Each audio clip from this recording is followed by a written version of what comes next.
decided to do the book because for a couple of reasons. Cheryl's an amazing photographer, and she has this amazing, never seen before collection. And for me, personally, I wanted to get involved because I'm not a part of hip hop directly. I'm not a rapper, obviously, or anything like that. But I've been in the business and been around the business, so to kind of see what these guys have done and how they've taken, you know, rap past, you know, music. It's become a phenomenon, it's a culture, it's a, you know, so it's just, for me, I wanted to present something beautiful and package it, and almost like an ode to them, to what they've done. Imagine a story that never saw the light. A personal account lost to time, full of secrets, struggles, and redemption.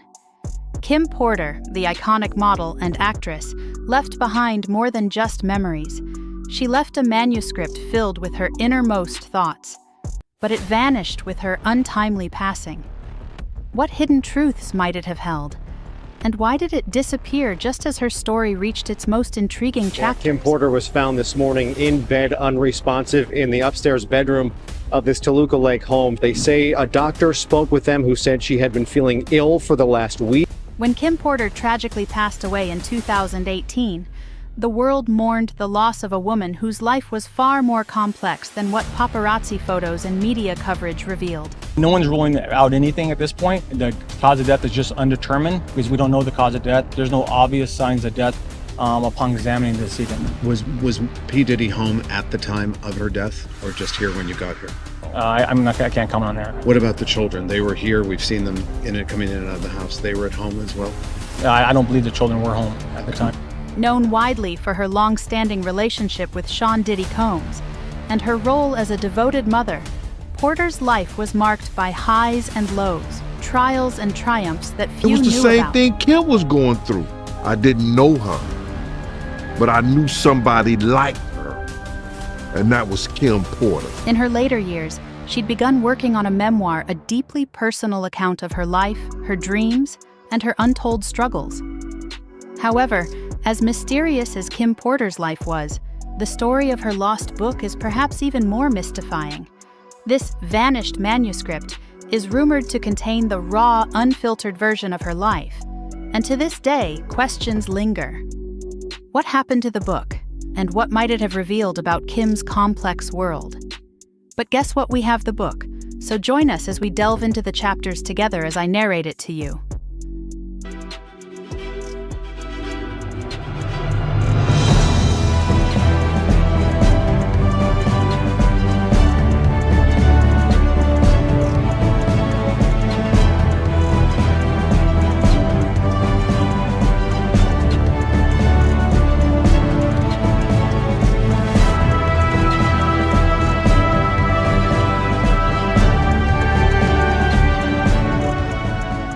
All right, so let's take it back to where it all began. Kim was born in Georgia, the Peach State, to two incredible parents, Jake and Sarah Porter. Now, if you knew Kim back then, you'd know that even in high school, she was destined for something bigger. Kim remembered when her friend Tina said to her, "You won't make it here in Georgia." And honestly, she was right. That one conversation flipped a switch in Kim, and she had to leave if she really wanted to make it.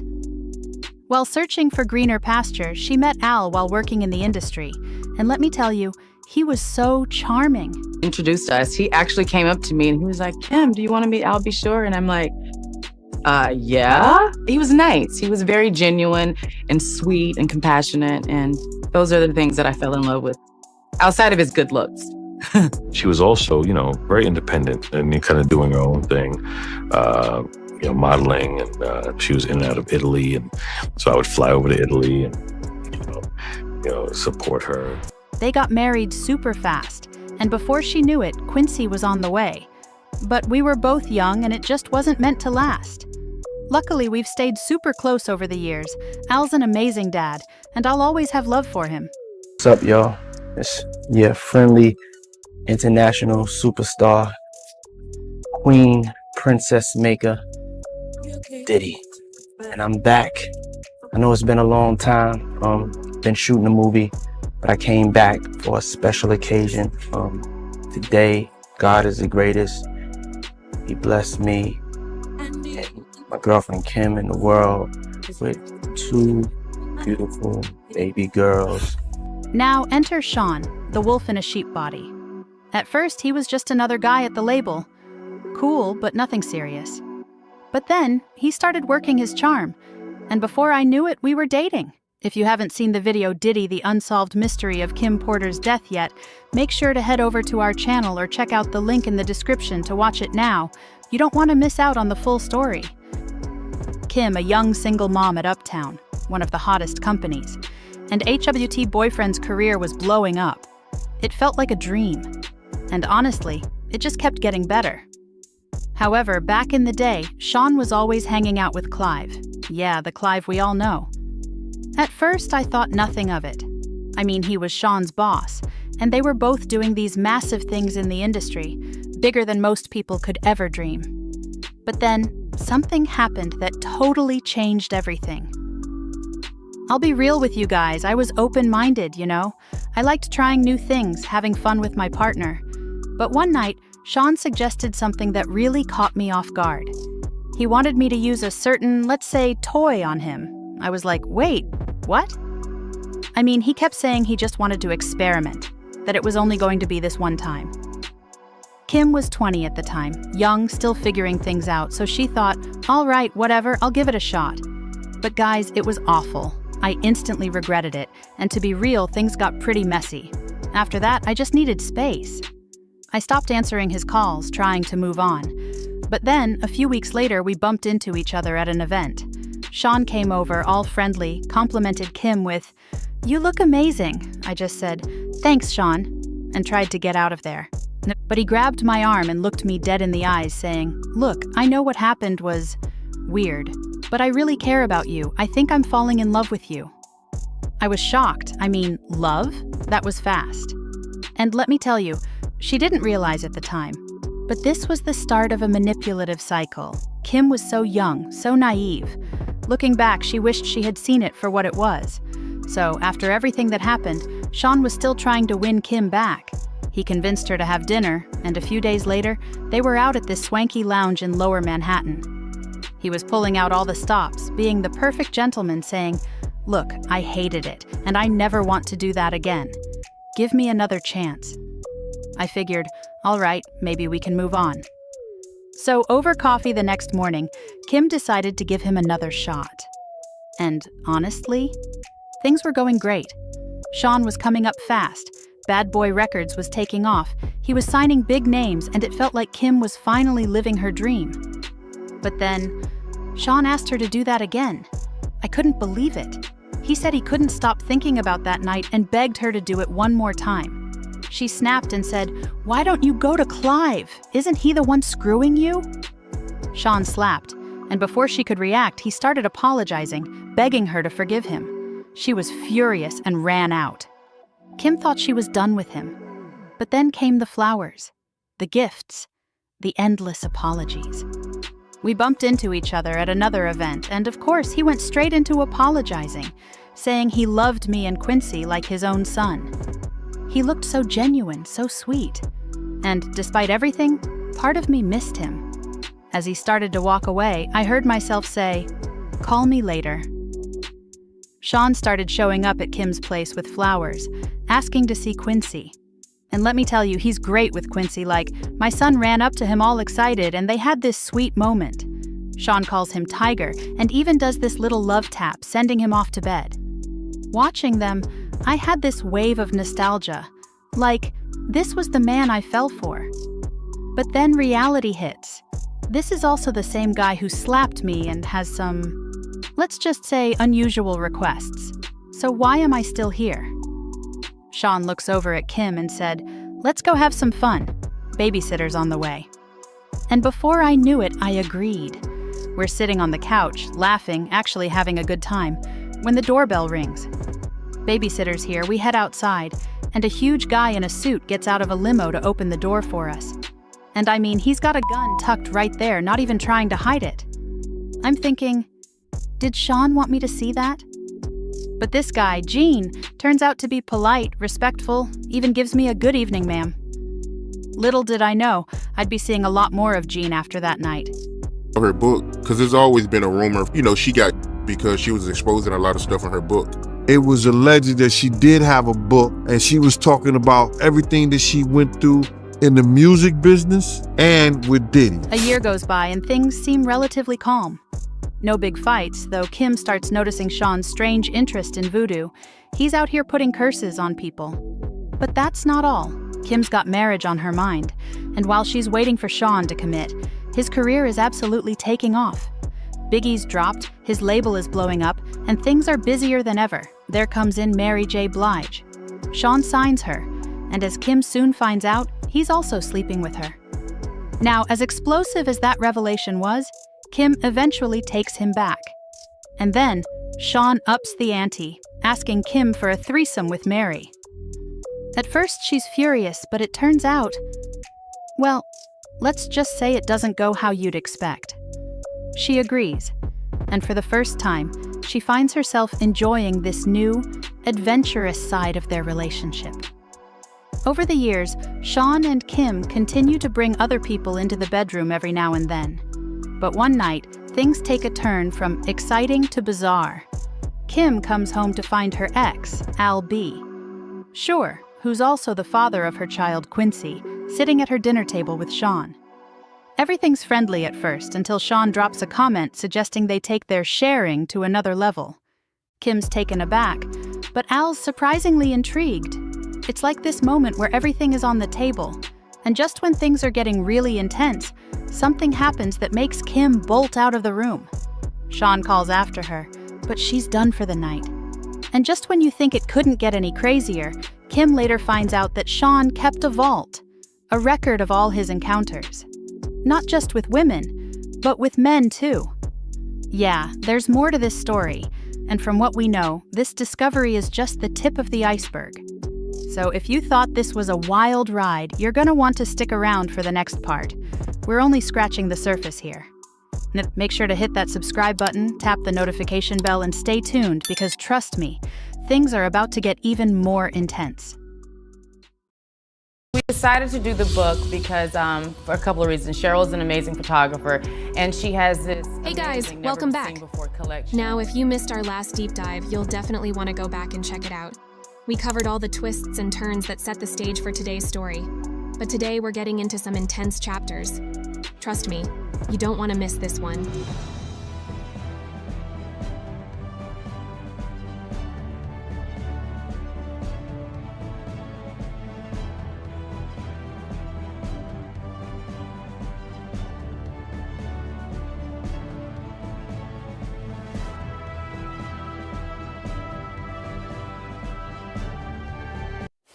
Chapter 6 10 of 10. It's the height of East Coast hip-hop. Biggie is dominating the scene, but what a lot of people don't realize is that behind all the success was Diddy, pulling the strings. Diddy wasn't just managing Biggie. He was teaching him how to flow, how to write, even bringing in top producers to create those iconic beats. He was the mastermind, taking credit for everything, and making Bad Boy Records the place to be if you wanted to make it in the industry. I named it Bad Boy because I wanted to go against the grain. Anytime you go against the grain, they consider you like kind of bad. Nothing negative, nothing like hardcore. Just, I didn't want to be regular. I didn't want to just make records. I didn't want to just make money. I wanted to make history. But behind closed doors, Diddy's lifestyle was a whole different story. We're talking parties that were more like, well, orgies. This was the inner circle of the music industry, the people who actually called the shots. And Diddy knew how to keep his position by any means necessary. Now, here's where things get wild. Tupac enters the picture. At this point, Diddy's in an open relationship, so Pac and Diddy's partner, Kim, let's just say they hit it off. Diddy didn't mind at first, but he took things too far by trying to get Pac to join him in a three-way. Pac wasn't having it. He wasn't into that scene, and he definitely didn't appreciate Diddy's advances. Things got tense fast, and this moment would set off a chain reaction, putting Pac and Diddy at odds in a way that would only escalate. Can you imagine being there for that confrontation? Pac was there in Diddy's house, just trying to relax. And Diddy makes this move, basically challenging Pac, saying, "You think you can do better than me? Pac was furious, feeling totally disrespected. Now, this all started when Diddy tried to get Tupac into a very, let's say, questionable situation. Diddy basically challenged Pac, throwing out disrespectful remarks, and, well, Pac wasn't having it. He stormed out, and from that point the tension between them was insane. Fast forward a few months and here's where it gets dark. One day Kim, Sean's partner, walks into the studio, and there's Diddy, having a serious sit-down with Jimmy Henchman, a big-time industry figure with a dangerous reputation. She overhears them talking about Pac, and Jimmy drops a chilling line, something like, "Pac doesn't leave the studio alive." Now Kim plays it cool, but she's shaken. She orders breakfast like it's a normal morning, but she knows this is anything but imagine overhearing something like that about one of the most iconic figures in hip-hop. Kim kept her composure, but in the back of her mind, she knew things were getting dangerous for Pac. This moment would be a turning point, with everything about to escalate beyond anyone's control. So, here's how it went down. On this infamous night, Tupac arrives at a recording studio, and shortly after he's ambushed, he got shot multiple times. Now he's wounded but manages to make it to the building's elevator, hoping to get some help or at least make an escape. But here's where it gets eerie. When that elevator opens, guess who's standing there? Sean Diddy Combs and his associate. Now you'd think they'd help, right? Call an ambulance or something? Nope. They just watch as Pac is lying there, bleeding out, without offering any assistance. From Tupac's perspective, this was all the evidence he needed. It looked like they orchestrated the whole thing. And Pac wasn't the type to let something like this slide. He made it out of the situation alive, but not without scars. He even lost a testicle in that ambush. But he survived, and this encounter only deepened the rift between Pac and the East Coast rap scene, especially with Puffy. This wasn't just some random altercation. To Pac, it was betrayal at the highest level, and he wasn't going to let it go unanswered. This night fueled a beef that would change hip-hop forever. It was a cold February night in New York City, 1994. Sean Diddy Combs and Kim were at an elite restaurant private booth, exclusive crowd, even Mayor Giuliani had a table nearby. Now for anyone else, this would be a glamorous dinner. But for her, it's a tense, terrifying moment she's been waiting for to finally escape this life with Puffy.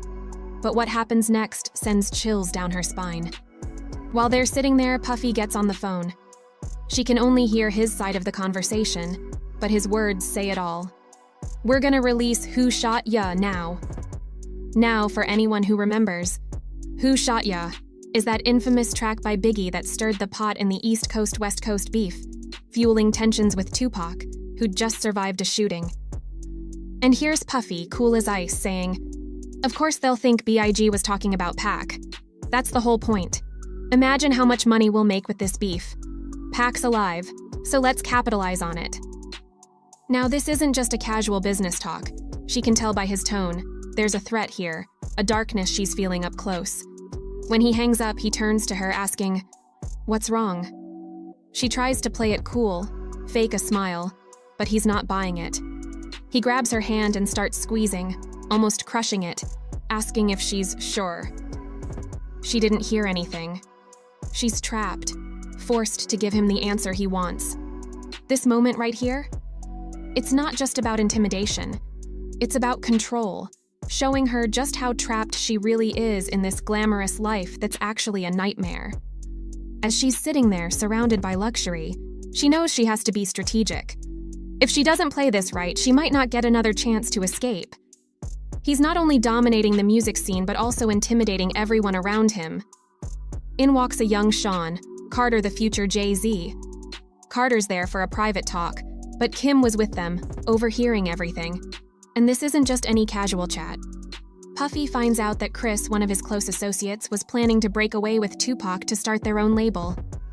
And how does he take it? He slams his fist on the table, furious, yelling, "Doesn't anyone have any loyalty?" Carter's clearly nervous, but he's ambitious too. He's tired of living in the shadows and wants to step up, even if it means betraying Chris. Carter finally blurts out his intentions.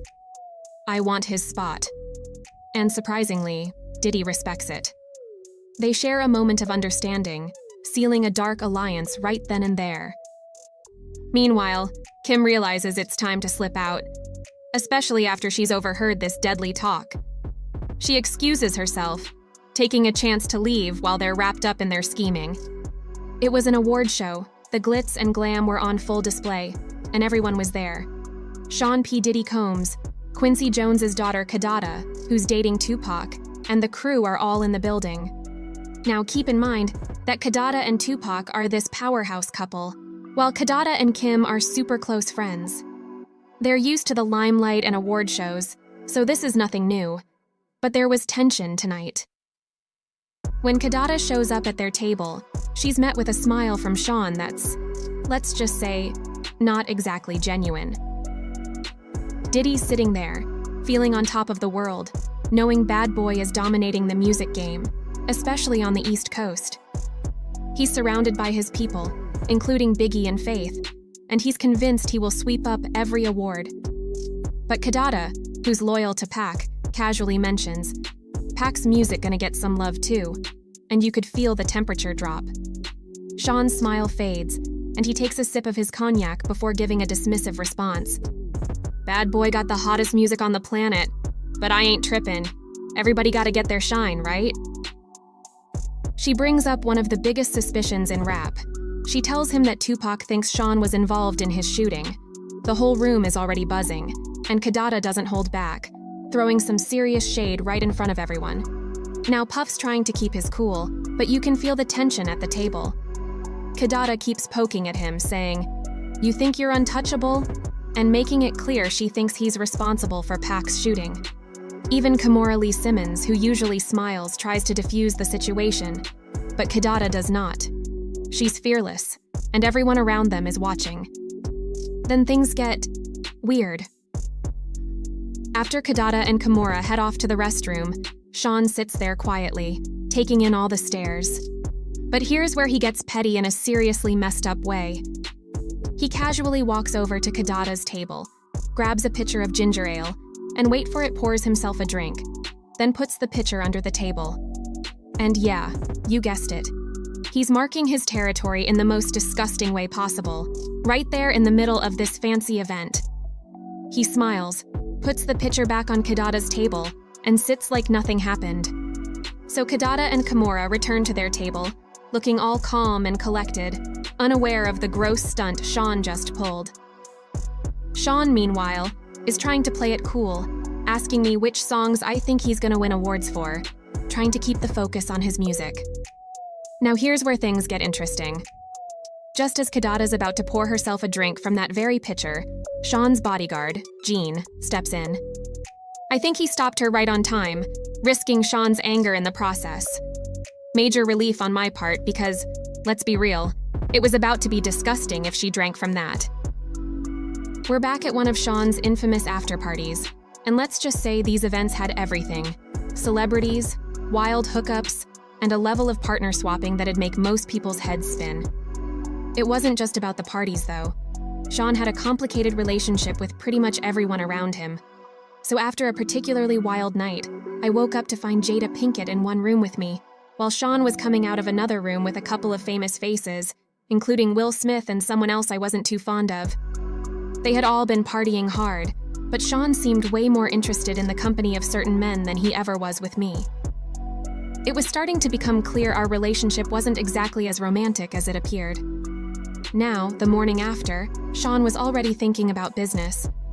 He was deep into talking about the East Coast-West Coast beef, even calling it lucrative, but also dangerous.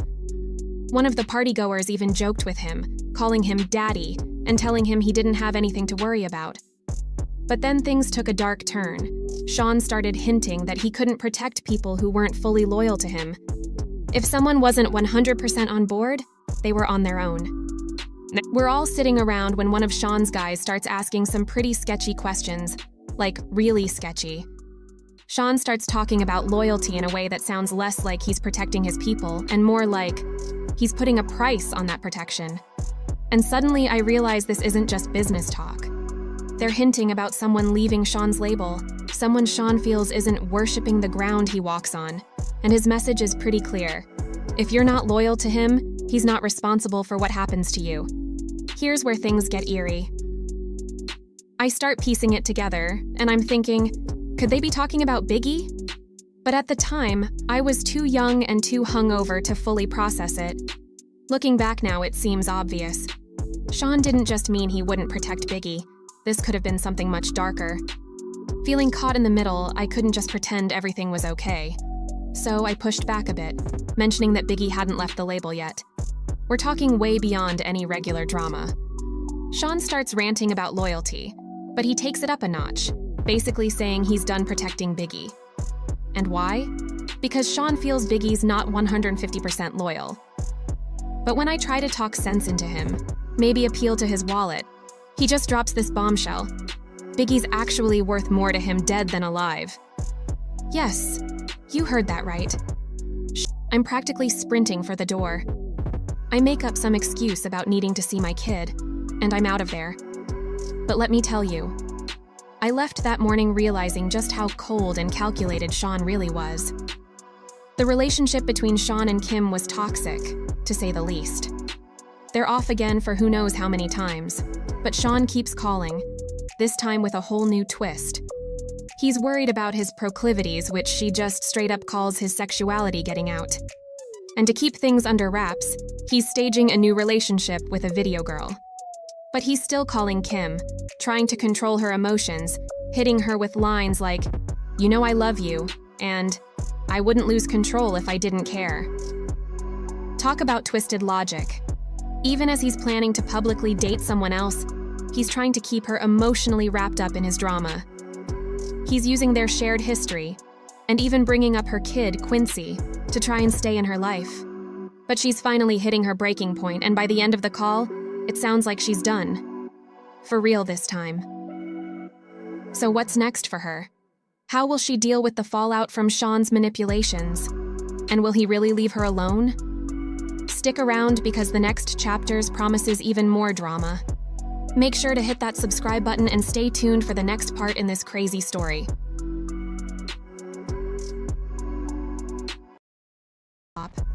Biggie is dominating the scene, but what a lot of people don't realize is that behind all the success was Diddy. Hey guys, welcome back. The strings. Now, if you missed our last deep dive, you'll definitely want to go back and check it out.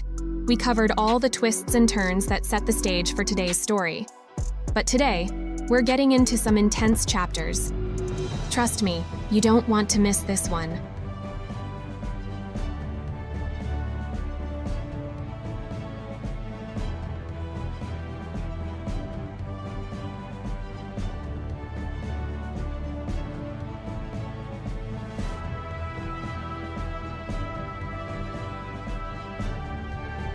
Chapter 11-15. Kim started with how she felt kinda good with Sean gone. Like, finally I could breathe. The crazy sex parties were out of hand and I was just getting older. I needed to chill before the rumors started making their way to Quincy. I didn't need that drama.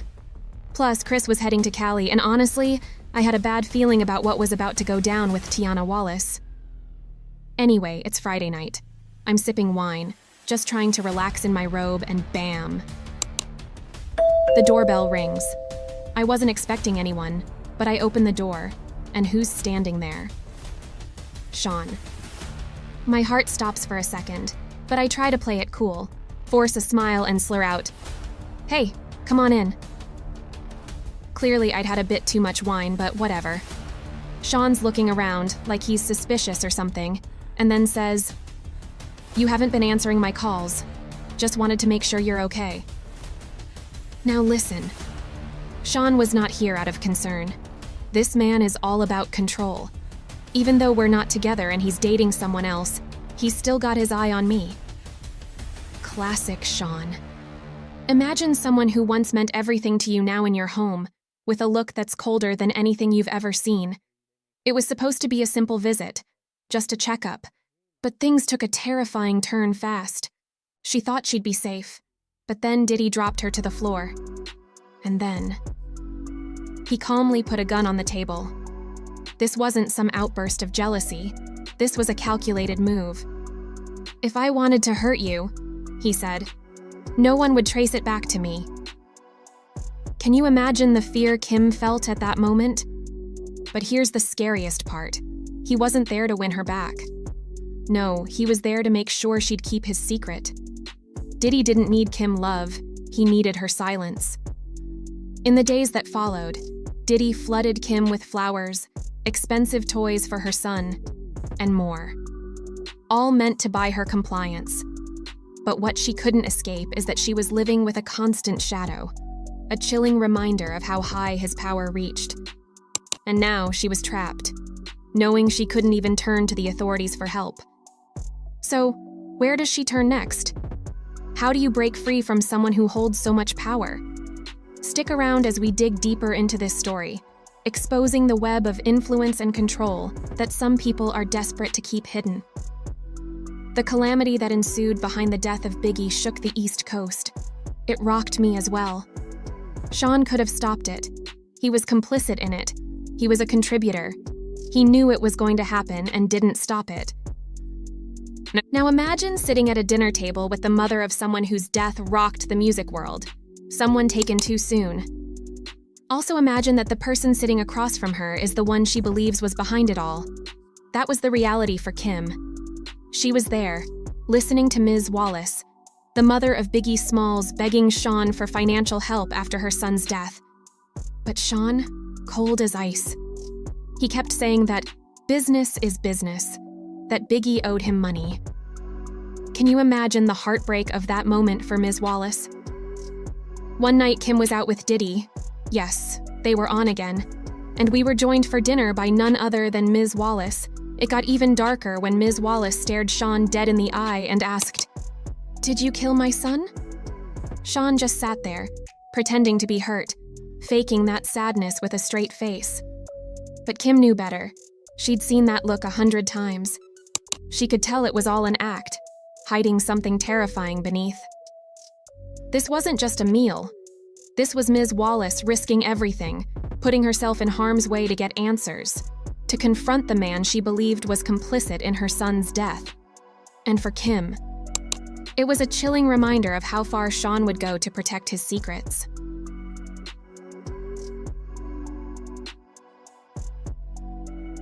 It was late evening at the bad boy office. Sean's there, casually puffing on his trademark cigar, with a few of his closest confidants around. Suddenly, Faith Evans walks in. Now, Faith had been a close friend to the group and had a complicated relationship with Sean. She's been involved with some of the biggest names in hip-hop, but tonight, she's about to confront Sean on something huge. Faith brings up Biggie. Remember, she'd been asked by Sean to keep an eye on Biggie, which meant more than just watching his back.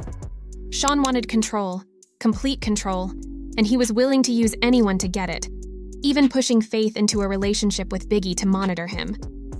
But things got messy. Biggie and Faith had a child together, which made things more complicated. And Sean? He didn't want to let go of Biggie's loyalty, even as he suspected Biggie might start his own label. Then comes the bombshell. Sean admits he didn't hate Biggie, but he sure wasn't about to protect him when he felt betrayed. He even confesses to manipulating Faith into relationships with both Biggie and, yes, Tupac, to keep them in check. It's a shocking moment of raw, ruthless honesty, showing just how dark and calculated the industry can be. And then, Sean gets vulnerable. He claims he was hurt by Biggie's plans to go independent, and in his own twisted way, he saw this as an ultimate betrayal. His final promise to Faith? He'll take care of her and Biggie's son, CJ. But you can't help but wonder if that promise is more about his guilt than genuine care. Faith Evans is in the room with Sean Diddy Combs, and things get tense. Faith is deeply hurt, and without a word, she gets up to leave. Sean calls her name twice, but she's done. She walks out, and Sean turns to me, looking a bit lost. He just confessed to Faith that he wasn't going to protect Biggie anymore because he was planning to leave Bad Boy. Sean justified it by saying, "Why protect someone who's about to become your competitor?" Here's the shocking part. Sean is visibly upset, questioning why everyone makes him out to be the bad guy. He's clearly torn, angry, and honestly, full of himself. But as twisted as it sounds, I ended up comforting him. And that's where it gets real dark, real fast. This isn't just a story of loyalty, it's about manipulation, control, and what some call Stockholm Syndrome. So, it was a quiet night at Diddy House when suddenly, Jennifer Lopez bursts through the door. She's furious, yelling at Sean for shooting up a club. Yep, you heard that right. Apparently, Sean decided to handle things personally instead of letting his bodyguards do their job. Jennifer's in total disbelief, saying, "You shot innocent people, Sean." She's scared and furious because she knows this isn't going to end well. There's also the question of Shine, Sean's upcoming artist, who Jennifer calls Biggie's replacement. She's worried Sean is planning to let Shine take the fall for him, and it sounds like that's exactly Sean's plan. He tells her confidently, "Don't worry, Shine is loyal. He knows how this works, and he'll be taken care of when he's out." But Jennifer isn't buying it. She's not about to lie for Sean or risk jail time, and she makes that clear. Meanwhile, Sean is cool as a cucumber, totally unfazed by the threat of police and witnesses. He even has the audacity to laugh when she doubts him, showing just how sure he is of his own power and connections. He's as confident as ever, telling her, "Relax. You're never going to see the witness stand, I got this." But Jennifer's not convinced. She knows her attorney won't just magically make this go away. Sean, though, is beaming with confidence. He's got a plan. Between Shine's confession and a few strategically managed witness accounts, he thinks he has it all covered.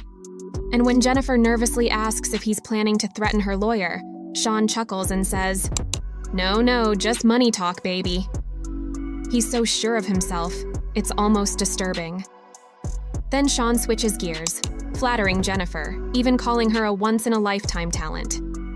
And, get this, he tries to charm both of us into a little three-person party that night.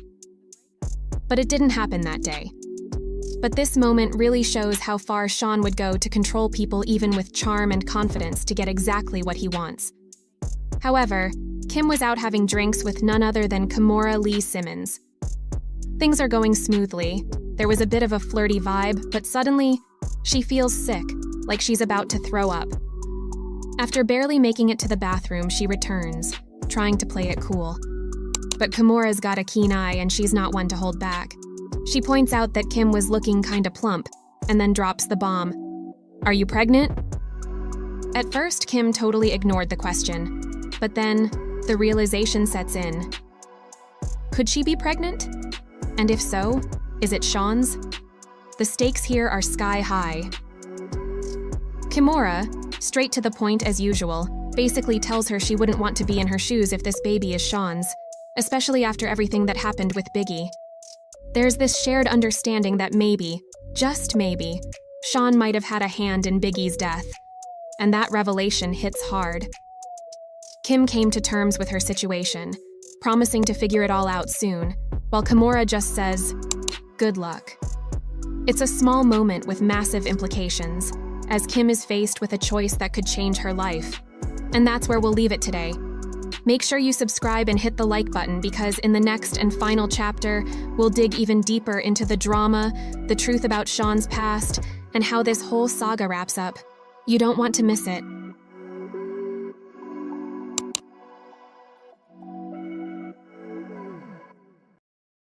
As much as we try to move on, there's always something pulling us back, some truth we're too afraid to face. By the time this story wraps up, it's clear. The weight of past mistakes, the consequences of betrayal, and the cost of loyalty are too much to bear. It's more than just a story of survival. It's about realizing that no matter how hard you fight, some things are beyond your control. The final chapter will leave you with a bittersweet understanding of the choices we make and the price we pay. Don't miss it. The end is where the truth finally comes out. Chapter 16-19. In this chapter, Kim's world is turned upside down. She's just found out she's pregnant, and when she breaks the news to Sean, her boyfriend, she's expecting anger or frustration. But to her surprise, he's thrilled. He's talking about parties and celebrations. Sounds perfect, right? But then, things take a dark turn. Sean starts hinting at something unsettling, something way out of line. He suggests they need to keep up their lifestyle by doing things that would make anyone's skin crawl. He mentions bringing other people into their relationship at the most vulnerable time, right before she gives birth. Get gangbanged by Will Smith, Jada Pinkett, and the other dude. It's heartbreaking. Kim is devastated, but Sean manipulates her, claiming these strange rituals are the only way to keep their success, their luxury lifestyle, and their future secure. In a moment of vulnerability, she feels forced to agree. The chapter ends with Kim feeling trapped, fearing for the soul of her unborn child. She's determined to protect her baby, vowing to give them a strong biblical name, something to hold on to as a piece of goodness and purity. Diddy had reached a point in his career where he held immense power. Those around him, especially the artists who worked under his label, were too afraid to speak out. But this wasn't just about business. His temper and need for control crept into his personal life as well. One Monday afternoon, Sean visited Kim, who had just landed a role in a new movie. She thought he was coming over to celebrate with her, just the two of them. But instead of a happy moment, everything took a dark turn. When she came out of the bathroom, she saw Sean with flowers, except he was furious. He threw a card on the floor that read, "The other night was amazing, we must do it again." Confused and caught off guard, she tried to explain it was a simple fan message or maybe a joke. But Sean wasn't having it. His anger escalated, and he accused her of meeting with someone behind his back. As she tried to calm him down, Sean's rage only grew. He demanded to know who the producer was and accused him of trying to take his family. In a fit of rage, Sean smashed a coffee cup, flinging it across the room, and even overturned a heavy table in his fury. After that violent night, Sean seemed to change, but not in the way you'd think. While Kim was recovering, he put on a different face. The concerned, supportive father, there to help her through her injury. But was it real remorse or something more calculated? The next few months were strange. Sean was there constantly, helping Kim heal and offering support and care. But his presence felt less like kindness and more like control. Said her, and I was just saying, like, she looked kind of big for the amount of months she is. And so I said, baby, I think we need to go to the doctor because you kind of big. You look like you ready to give birth right now. And so we went to the doctor, and guess what? Your boy Diddy is a champion. I am a champion. The doctor told me and Kim, and I'm telling you right now, no press announcement, just telling people and my family that I'm having twins. It is official. Yes, two more Combses. Two. Her friends and family began to pull away, believing the car accident story Sean had convinced everyone of. As she slowly recovered, she started to feel herself doubting her own memory. Sean would drop hints about how clumsy she was, or how lucky she was to have him there to help her recover. Piece by piece, her independence and confidence faded. It seemed like just when she began to find herself again, he was ready to tear her down. Finally, after months of dependency, Kim found the strength to tell Sean to stay away. But Sean didn't take no for an answer. He would manipulate, plead, and even promise to change. But there was one thing that stuck. She had lost both movie roles. And the producer she had met with? He was gone too, reportedly passing from a sudden bout of pneumonia. It was all too convenient. She couldn't shake the feeling that this illness was more than just a coincidence, but questioning it felt like a risk too high to take. By this point, she understood that the image Sean had created of himself as an unstoppable kingpin wasn't just a title. However, this was the last straw for Kim. It started when she realized Sean hadn't truly changed. After becoming pregnant again, she saw his jealousy, control, and disturbing patterns rise to new levels. When she tried to date anyone, they'd suddenly die, officially from pneumonia. But she knew the truth, and she knew Sean was behind it. Now she was ready to end it for good. The plan was risky, but it was her only way out. Sean had a private vault, filled with tapes from his notorious parties involving artists and some shocking names like Usher, Little Bow Wow, and Justin Bieber. She started sneaking the tapes out one by one, copying them, and putting them back. She knew these recordings were her only leverage, and each tape she copied brought her closer to freedom. After weeks of preparation, she was finally ready to confront him.